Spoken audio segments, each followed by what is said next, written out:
Well, Micah, here we are again. I'm glad you keep dropping by, and I bet you have another question for me. Yeah, Grant, I was wondering, how does being a scientist help you to believe in God? Well, it does help, but I'm glad you say help, because it's not the whole story. There's a lot of reasons why I believe in God that really nothing to do with science.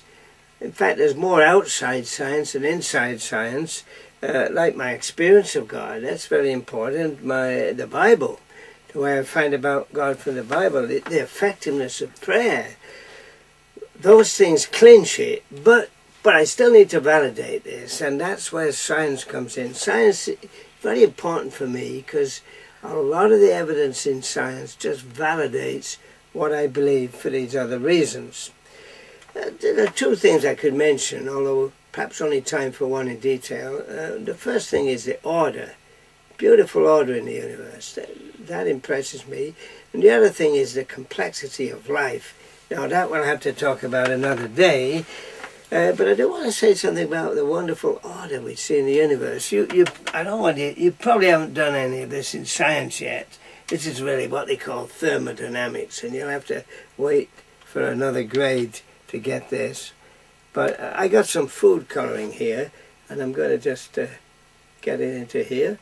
And this little green food coloring, you see that, well, it's mixing. The whole thing's green now.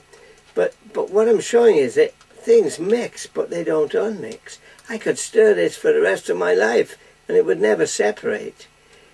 Because the tendency in nature, and you'll learn that formally in science, but the tendency in nature is for things to go to disorder and chaos. Left themselves, that's what happens. That's a simple illustration of that.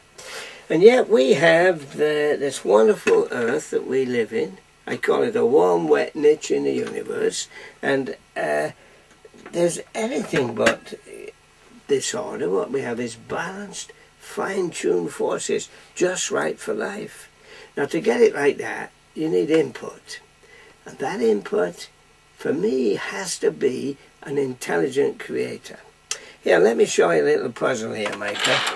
You can try this on your friends. It's just a nail and a bunch of 10 nails.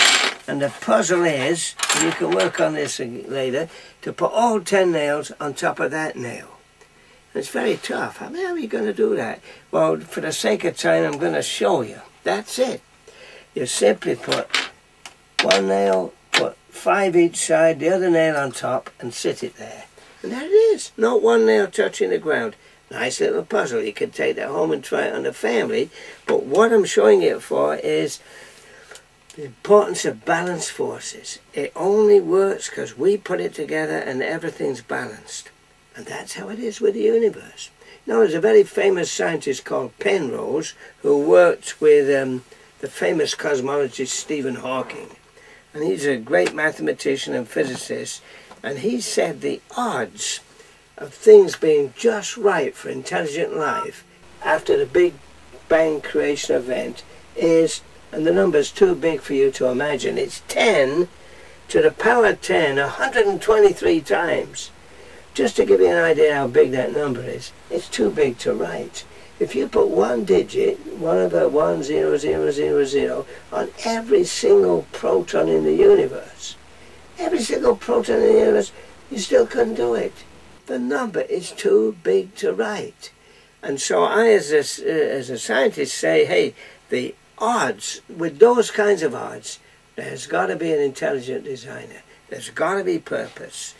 So in that sense, science has helped me to believe. In fact, I checked the other day, there are about 50 different things that have to be just right to even have intelligent life on this earth. And even the earth, I mean, the distance of the sun and the moon from the earth has to be just right. Do you know, Micah, the tilt of this earth has to be just right for the moon to control the tides. So when the tide goes in and out, so you can have a nice swim, it's all to do with everything being just right, fine-tuned. And that fine-tuning is one of the things that helps me believe that it's God's design and not by chance.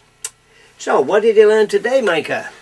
There's a lot of evidence that God designed the universe, and it just didn't happen by chance. That's right. And always remember that when you're studying science. It's evidence for God. Thanks, Micah.